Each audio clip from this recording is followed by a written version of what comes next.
그들과 함께 음식 잡수실 때에 떡을 가지사 축사하시고 떼어 그들에게 주시니 그들의 눈이 밝아져 그인 줄 알아보더니 예수는 그들에게 보이지 아니하시는지라. 그들이 서로 말하되 길에서 우리에게 말씀하시고 우리에게 성경을 풀어주실 때에 우리 속에서 마음이 뜨겁지 아니하더냐 하고 곧 그때로 일어나 예루살렘에 돌아가 보니 11 제자 및 그들과 함께한 자들이 모여있어 말하기를 주께서 과연 살아나시고 시몬에게 보이셨다 하는지라. 두 사람도 길에서 된 일과 예수께서 떡을 떼심으로 자기들에게 알려주신 것을 말하더라. 아멘. 우리 조은혜 양과 박은혜 양의 피아노, 바이올린 예은 양의 협주곡이 있겠습니다.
이 봄에 음악회에 온 것 같습니다.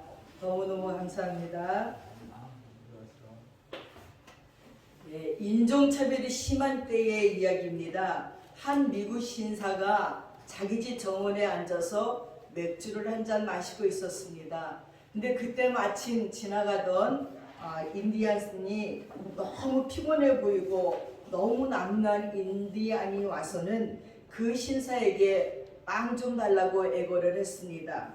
신사는 너에게 줄 만한 빵은 없다고 말했습니다. 그렇다면 지금 당신이 마시는 맥주 한 잔만 주시지요. 그랬더니 역시 너같이 개 같은 자에게는 줄 것이 없다고 말했습니다. 그러자 이 인디안은 너무너무 목이 마르고 배가 고파서 그럼 물 한 모금은 얻어먹을 수 있습니까? 했더니 물 한 모금도 너에게 줄 수 없다고 내쫓아버리고 말았습니다. 그래서 이 인디안은 슬픈 얼굴로 돌아갔습니다. 그리고 얼마 후에 그 신사가 사냥을 나갔다가는 산중에서 사냥개를 놓쳐버려서 길을 잃어버린 거예요. 산중으로 헤매다 보니까는 해는 지는데 배는 고프고 목이 마르고 쓰러져 있는데 한 인디안이 지나가다가 그 사람을 데려다가 집에 가서 후하게 대접을 했습니다.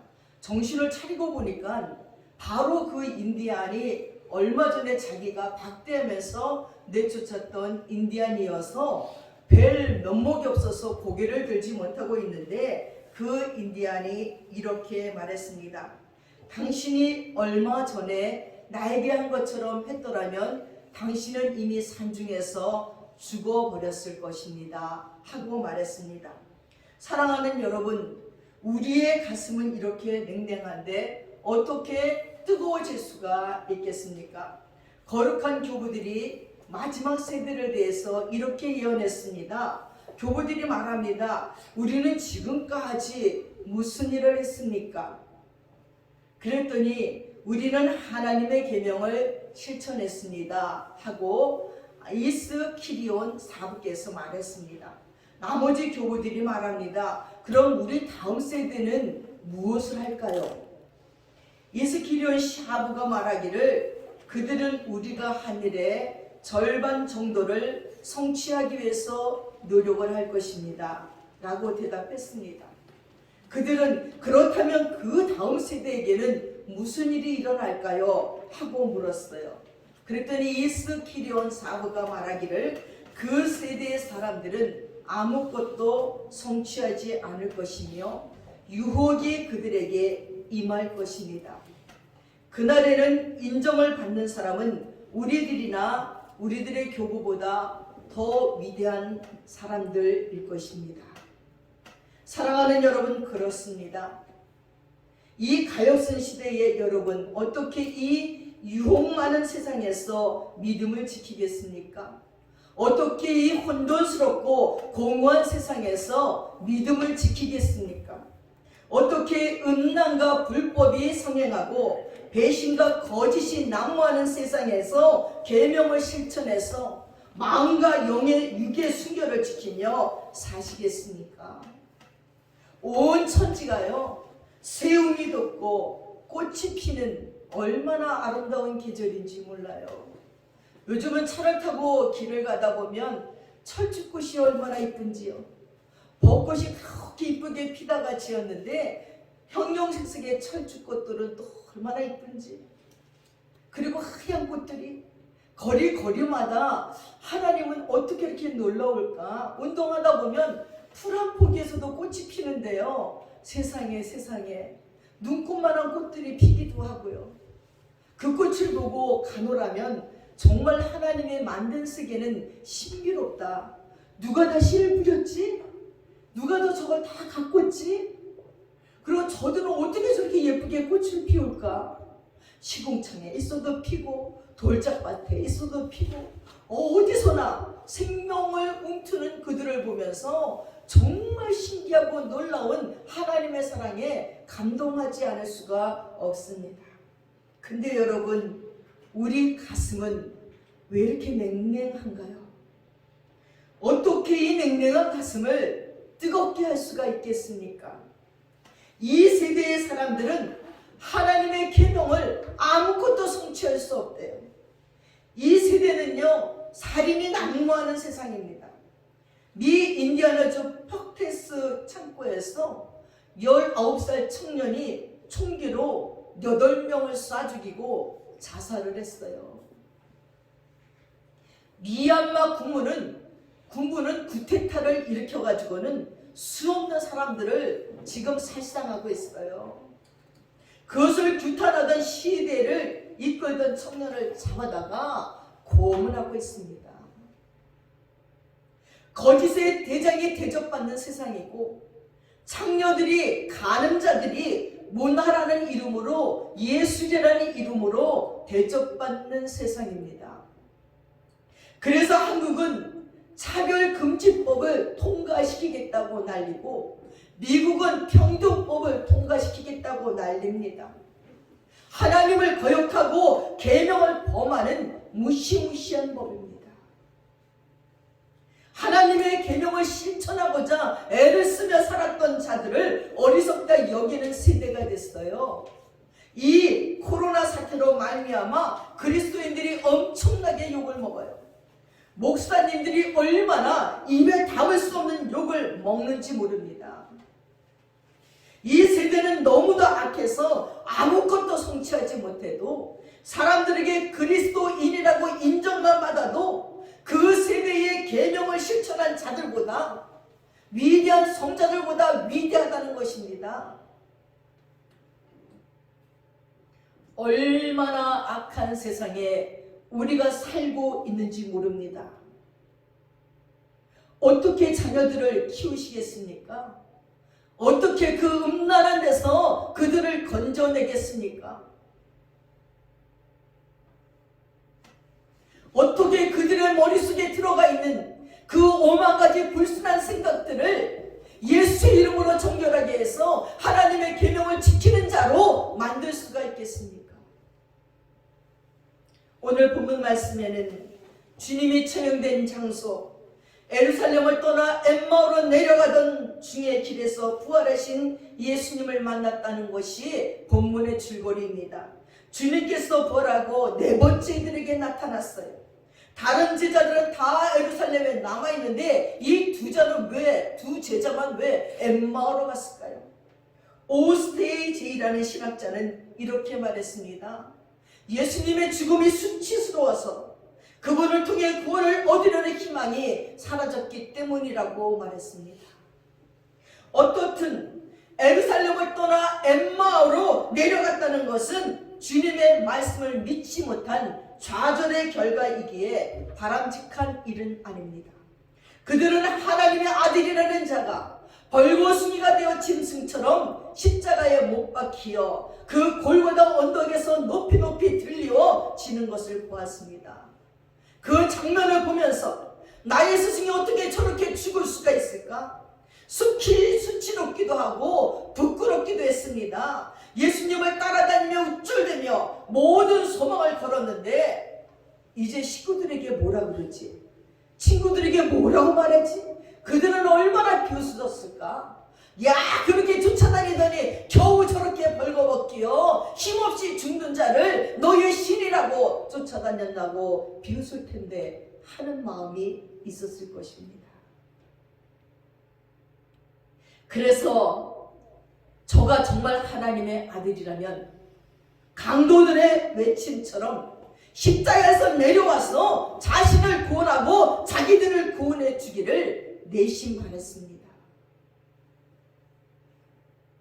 그분이 엘리 엘리 라마 사막다니 하시면서 나의 하나님 어찌하여 나를 버리셨나이까 하시면서 하늘에 호소하실 적에 온 땅에 어둠이 덮이고 해는 빛을 잃고 성전의 휘장은 찢어지고 예수님의 피는 강같이 흐를 때에 그 어떤 기적이 일어나기를 기대했었습니다. 그러나 주님은 아리마대 요셉의 무덤에 묻히기까지 아무런 기적도 행하지 않았습니다. 그렇게 완전한 죽음을 보았는데 사흘 만에 살아나리라고는 꿈에도 생각지 못했습니다. 주님의 말씀은 그들의 놀란 가슴에는 아무런 위로도 기대도 되지 못했습니다. 그래서 그들은 실오라기 같았던 희망을 포기하고 엠마오 마을로 내려가는 것이었습니다. 그들은 엠마오 마을로 내려가면서 그동안에 일어난 모든 일들을 주거니 받거니 이야기하고 있었습니다. 그때 한 낯선 남자를 만나게 됩니다. 그 낯선 사람은 그들과 동행하면서 무슨 이야기를 주고받느냐고 물었습니다. 그들은 신통한 얼굴로 걸음을 멈추고 서서 그 중에 글로바라는 사람이 그 낯선 사람에게 말합니다.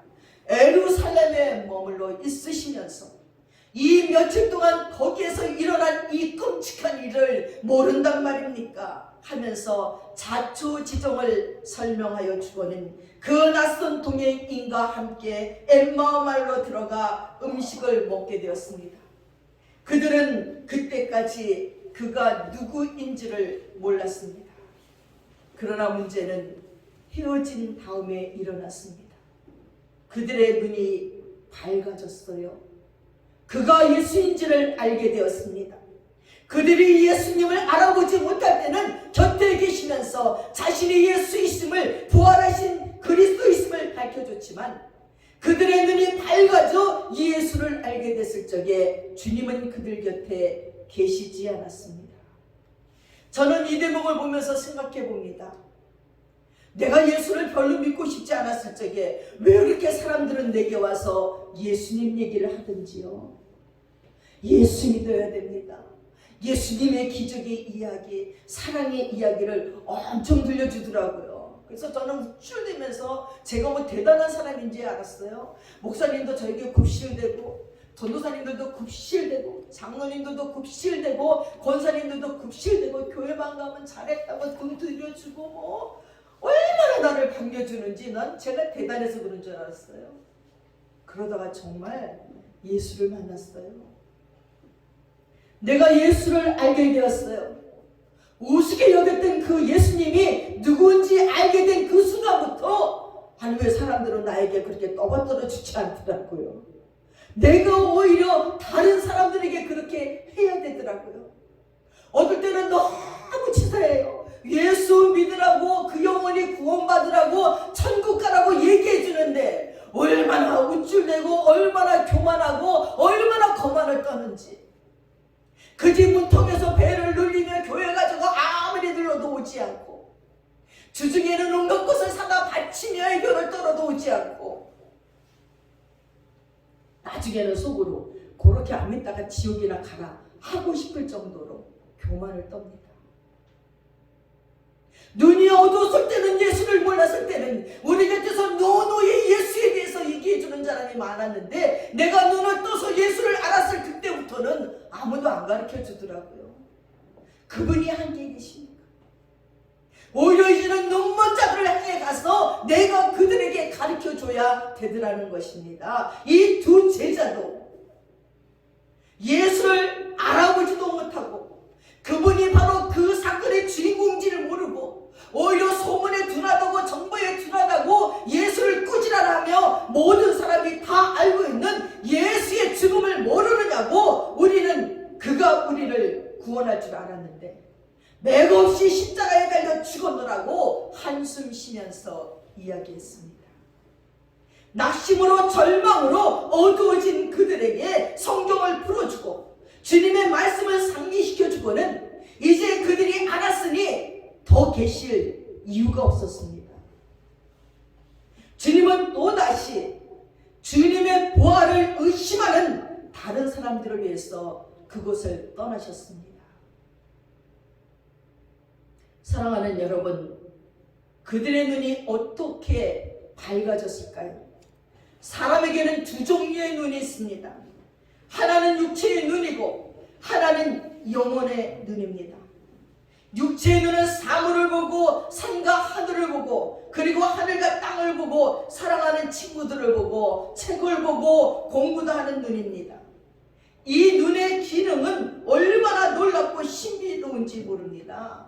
눈에는요 30만 개의 회로가 있고 안구에는 1억 만 개의 신경세포가 있어서 거리, 강도, 색상을 자동 조절한답니다.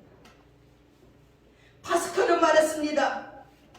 그 눈으로는 지극히 큰 것도 볼 수 없고 지극히 작은 것도 볼 수 없답니다. 그 육체의 눈으로는 지구도 볼 수 없고 아메바 같은 미생물도 볼 수 없다는 거예요. 아무리 눈을 치켜떠도 여러분 눈썹이 보입니까? 이 눈 위에 머리가 보입니까? 아무리 눈을 내리떠도 여러분 입술이나 턱을 볼 수가 있습니까?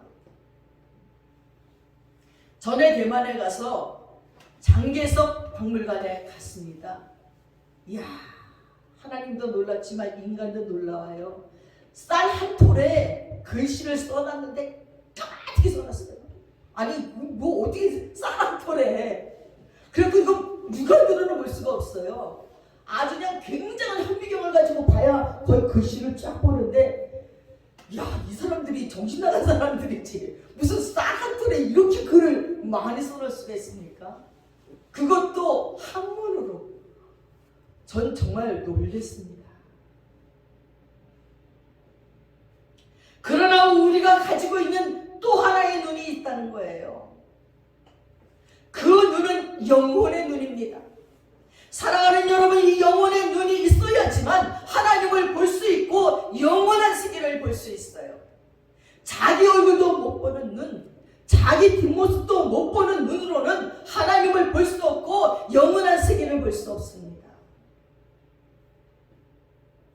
그리고 그 눈은요, 죄를 범하면 어두워져요. 일단 어두워진 눈은 회개와 눈물과 믿음이라는 수건으로 깨끗이 닦아내야 됩니다.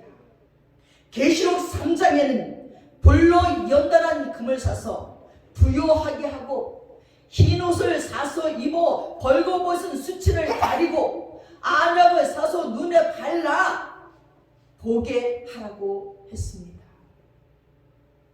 그래야 자신의 영적인 상태를 볼 수 있고 자신의 부족함을 볼 수 있고 자신의 권고한 것과 가련한 것과 눈먼 것과 벌거벗음을 알 수 있습니다. 그래야 하나님의 영원한 나라인 천국을 볼 수 있다는 것입니다. 창세기 3장에 의하면 인간이 타락한 후에 몇 가지 변한 것이 있어요. 첫 번째는 일하는 목적이 달라졌어요. 여러분, 타락하기 전에 아담이 무슨 일을 했지요? 룰룰랄라 에덴 동산 다니면서 그냥 모든 것에 이름을 줬어요. 사자, 호랑이, 강아지, 장미꽃, 들꽃, 코끼리 막 이름만 지고 룰루랄라 다니면 됐어요. 자기가 주인이나 마찬가지예요. 그러나 타락한 후에는 먹고 살기 위해서 땀 흘려 일해야 됐습니다. 두 번째 변한 거는 사는 것이 고통스러워졌어요. 그전에는 사는 것이 너무 행복했어요. 너무 좋아요. 일할 것도 없고 누가 구속할 것도 없고 하나님께 원하면 다 주시고 에덴 동산이 다 내 거예요. 그러나 자녀를 해산하는 고통이 생겼고 남편을 사모하는 고통이 생겼고 질병이 오고 죽음이 왔습니다.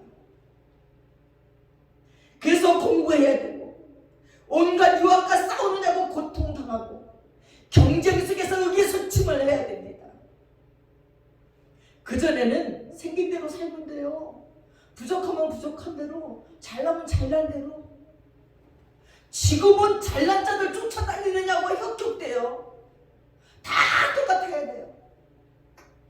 똑같이 대학을 나가서 똑같이 삼성 들어가서 똑같이 돈을 벌고 똑같이 그래야 쓸만한 사람이라고 인정받는 시대에 살고 있습니다. 세 번째 변한 거는 시각이 달라졌어요. 타락하기 이전에는 하나님을 바라보고 아름다움만 바라보고 살았는데 타락한 이후에는 수치를 보고 절망을 보고 죄를 보고 살게 되었다는 것입니다. 창세기 3장의 아담과 하와는 눈이 밝아져서 벌거벗은 수치를 보았대요. 근데 오늘 엠마오로 가는 제자는 눈이 밝아져서 예수를 보았다는 것입니다. 사랑하는 여러분은 어떤 눈을 가지겠습니까? 눈이 밝아져서 예수를 보는 눈을 가지기 바랍니다. 죄를 짓고 눈이 밝아져서 여러분의 수치와 부끄러움을 보지 마시고 엠마의 제자처럼 눈이 밝아져서 예수를 볼 줄 아는 눈이 생기기를 축원합니다. 두 번째 엠마오로 가던 제자들은 마음이 뜨거워졌대요. 본문 32절 말씀에 저희가 서로 말하되 길에서 우리에게 말씀하시고 우리에게 성경을 풀어주실 적에 우리 속이 뜨겁지 아니하더냐. 가슴이 막 뜨거워졌어요. 냉혹하고 몰인정한 사람을 냉혈동물이라고 비꼬는 건 체온이 식었다는 것이 아니라 그의 마음의 온도가 식었다는 의미입니다.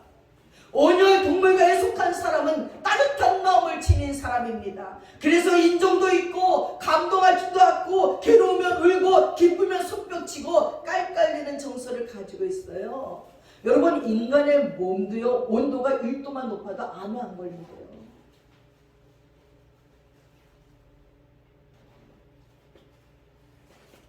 그런 고운 마음, 따뜻한 마음이시라야 주님을 사랑하고 정성적인 신앙생활을 할 수가 있고 가족애를 나누고 학교생활과 사회생활을 할 수 있습니다. 지금은 어떻게 그렇게 냉랭한지요? 어떻게 그렇게 사람들의 마음이 차가운지요? 오히려 마음이 따뜻한 사람들이 사람들에게 비웃음을 당해요. 저 사람이 푼수 아니야? 좀 모자란 거 아니야? 몇 년 전에 세티데이 이브닝 포스트지가 부부 냉각의 7단계에 대해서 기사를 실었습니다.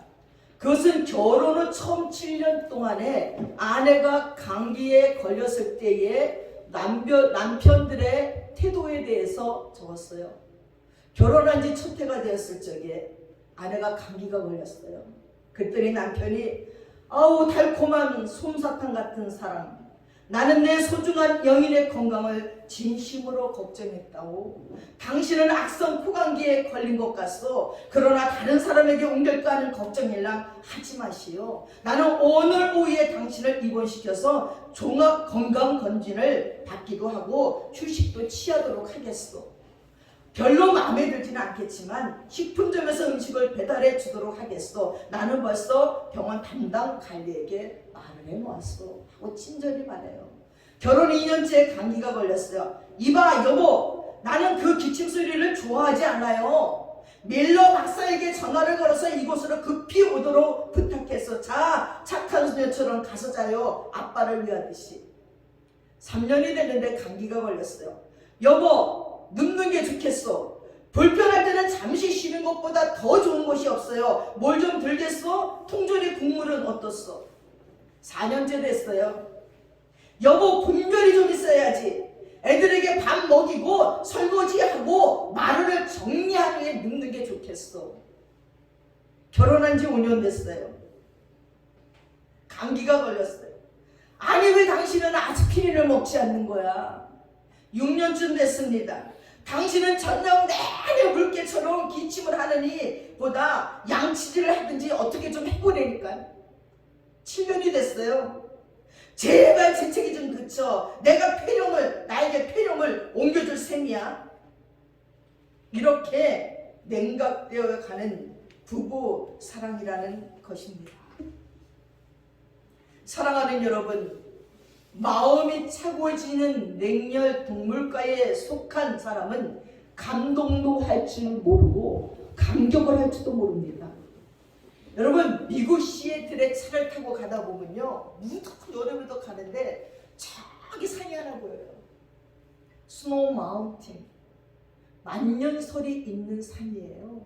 거긴 이 뜨거운 여름에도 눈이 안 녹아요. 거기 가보면 그 밑에는 온갖 꽃이 다 피었는데 그 산 꼭대기는 이렇게 눈이 계속 쌓여 있어요. 바로 이겁니다. 아무리 따뜻한 바람이 들어와도 녹지 않는 사람처럼 냉혈한 사람은 히말라야 산을 덮는 찬바람 속에 눈보라 같고 시베리아의 눈보라처럼 어떤 감정도 용납하지 않습니다. 이런 사람일수록 예수는 점잖게 믿어야 돼. 너무 빠지면 안 된다고 말하지만 실은 예수를 진실로 믿어본 적도 체험해본 적도 없는 사람이에요. 찬바람이 공허하게 감도는 시베리아 같은 사람입니다.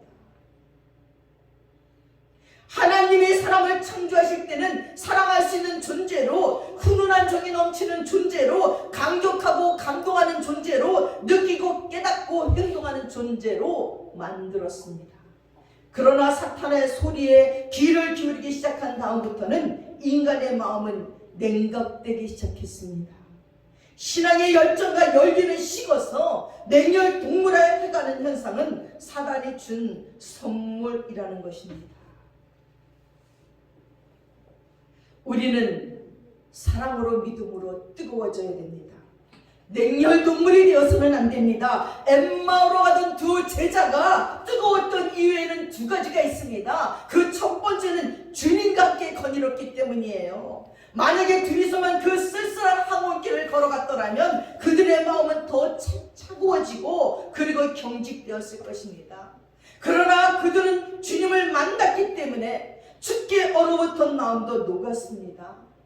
엠마오로 내려가던 항원길은 1000만 명이 함께 걸어도 외롭고 괴로운 길입니다. 그러나 주님과 함께 걷는 길이라면 나 혼자 걸어가도 뜨겁고 멋진 길이 아닐 수 없습니다. 우리는 인생 살다가 보면 내려가는 길을 만날 적이 너무나 많습니다. 지난주부터 저에게 메시지가 왔어요. 전에 있던 교회의 한 자매가 유방암에 걸려서 중환자실에 있다고 기도해달라고. 자녀가 셋이라고. 암 수술을 하고 또 재발이 됐다고. 깜짝 놀랐어요. 청년 때 그 명랑했던 아이였는데. 그래서 기도했어요. 그래서 제가 제 베란다에 있는 옷방을 이렇게 치우고는 요만하게 기도방을 만들었더니 너무 좋더라고요. 창문을 열면 밖에 꽃도 보이고 비가 오면 빗소리도 들고 거기에 방석 깔고 이제 기도하니까 아주 좋아요. 진짜 은밀한 골방 같아요. 기도했는데 엊그저께 연락들이 여기저기서 오더라고요. 남궁리 자매라고 암으로 기어이 천국으로 갔답니다. 애 셋을 놓고 너무 하나님이 좋아 목산수까지 받았는데 가슴이 아팠습니다. 그 남편 어떡하지? 그 아이들 셋은 어떡하지? 쪼랑쪼랑 나이도 어린데. 그러나 주님과 함께 간다면 하나님이 따뜻하게 하시고 뜨겁게 하시고 외롭지 않게 하시고 힘들지 않게 그 인생의 길을 걸어가게 하시지 않을까.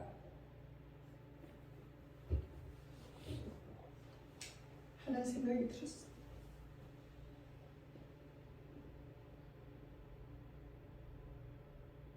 사랑하는 여러분, 아무리 기도해도 이루어지지 않을 수도 있습니다. 그러나 믿음이 있는 사람은 그 믿음 때문에 다시 기도할 수 있습니다. 아무리 돈을 벌려고 해도 사기당하고 부도나고 그렇게 망할 수도 있습니다. 그러나 믿음이 있는 사람은 그 믿음 때문에 다시 일어설 수 있습니다. 아무리 사랑하라 해도 미운 사람이 있습니다. 그러나 믿음이 있는 사람은 그 믿음 때문에 다시 사랑할 수 있습니다. 아무리 공부를 해도 점수가 안 나올 수 있습니다. 비록 시험에 죽었었어도 믿음이 있는 사람은 그 믿음 때문에 다시 도전하고 공부할 수 있습니다. 어떤 백만장자가 아니 만약 삼성의 이지용 회장님이 100원짜리 동전을 잃어버렸어요. 찾고 찾아도 찾을 수가 없어요. 그래서 깊이 절망하고 낙심해서 자살을 했다면 여러분은 믿겠습니까? 그게 말이 됩니까? 바로 그겁니다. 지금 우리들의 모습이 천사들의 웃음거리라는 거예요. 우리는 왕같은 제사장, 거룩한 나라의 백성, 그리고 하나님의 자녀인데 인생 살다가 실패할 수도 있고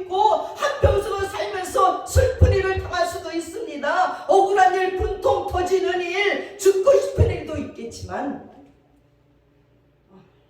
만왕의 왕이신 주님과 함께 걷는 사람은 죽음과 사단의 권세를 이기고 살아나신 주님과 함께 걷는 사람은 그 슬픔을 이길 수 있습니다. 죽음도 겁나지 않습니다. 그 이유는 생명과 부활을 믿으며 예수님과 함께하는 사람이기 때문이라는 것입니다. 두 번째, 이 제자들의 가슴이 뜨거워진 것은 말씀을 들었기 때문입니다. 우리에게 말씀하시고 우리에게 성경을 풀어줄 적에 우리 마음이 뜨거워졌다고 말했습니다. 주님의 말씀은 잘못하면 야단치고 다 이르고 때리기도 합니다. 그런가 하면 어디로 가야 할지 갈 길을 밝히 보여주기도 합니다. 중요한 것은 주님의 말씀을 듣게 되면 그 사람의 삶에 커다란 이변이 일어난다는 것입니다. 여러분은 산이 공고할 적에 무엇을 찾으시는지? 저는 기도로서 주님을 찾고 그분을 만나고자 합니다. 저는 말씀 안에서 주님을 찾고 그분을 만나고자 합니다.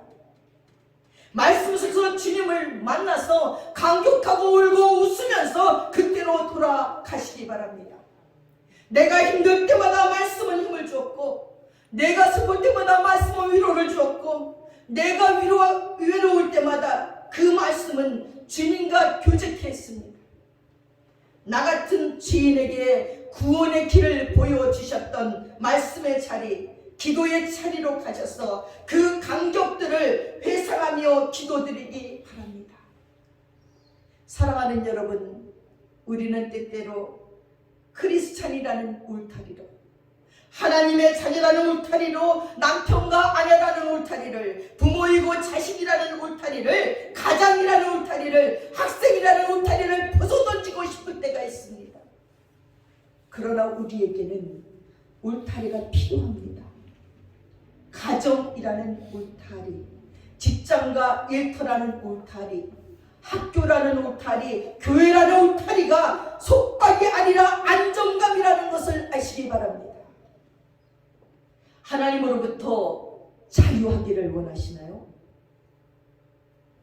그래서 울타리를 철거해 버리시겠습니까? 그 울타리가 철거되는 순간 여러분은 보호받을 길이 없습니다. 요즘은 너무나 흔히 도로에 깔려 죽은 강아지들을 봅니다. 왜 도로에 깔려 죽어 있나요? 목줄을 끊고 계집과 주인이라는 울타리를 빠져나갔기 때문입니다. 목줄을 끊고 심장으로 나온 개들은 쏜살같이 지나가는 차들의 홍수 속에서 갈 바를 모르고 이리 뛰고 저리 뛰다가 멈춤이 없는 차들의 행렬 속에 생명을 잃고 맙니다.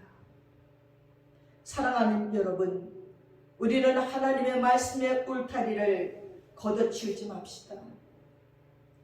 하나님의 간섭과 통제의 울타리가 필요합니다.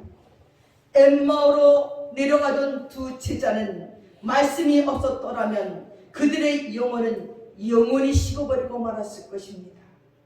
가슴이, 영혼이, 신앙이 뜨거워진 그들은 에루살렘으로 즉시 돌아가 길에서 만난 예수님과의 뜨거웠던 경험들을 흥분하며 큰소리치며 이야기했습니다. 그들은 사람이 달라졌습니다. 삶이 달라졌습니다. 예배드리는 태도가 달라졌습니다. 마음가짐, 헌신하는 마음가짐이 달라졌습니다.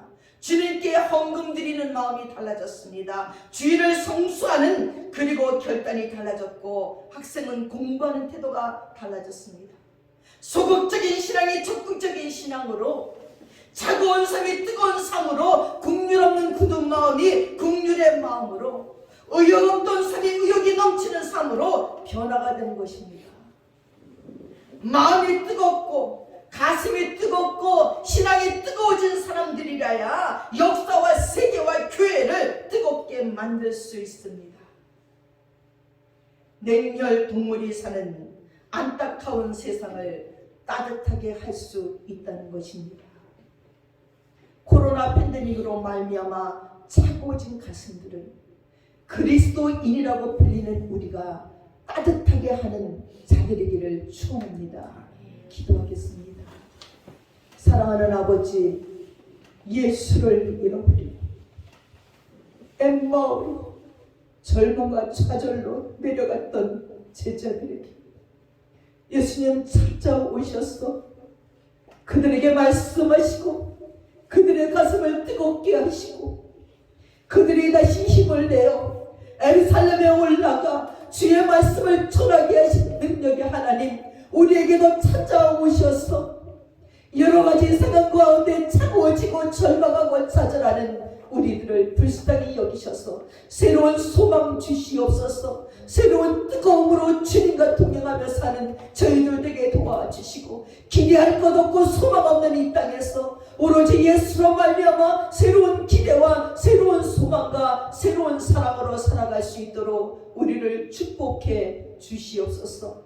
더 이상 절망이 우리의 길을 막지 않게 하소서. 더 이상 좌절이 우리의 인생을 끝맺게 하지 말게 하소서.